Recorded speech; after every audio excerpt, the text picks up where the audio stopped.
What's up, everyone? I've got a Hyosung GT650R, and I've got a Leo Vince Evo II pipe on it, and I've got the silencer in it. I'm going to start it up.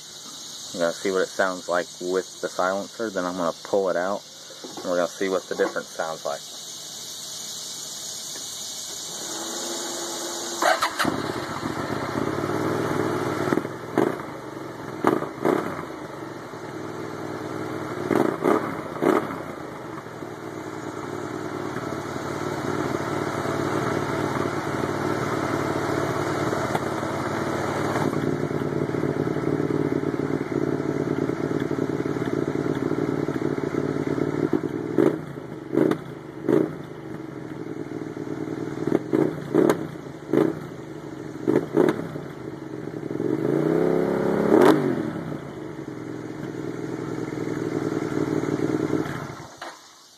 Alright, that's what it sounds like without that little pipe in it. Sounds pretty good.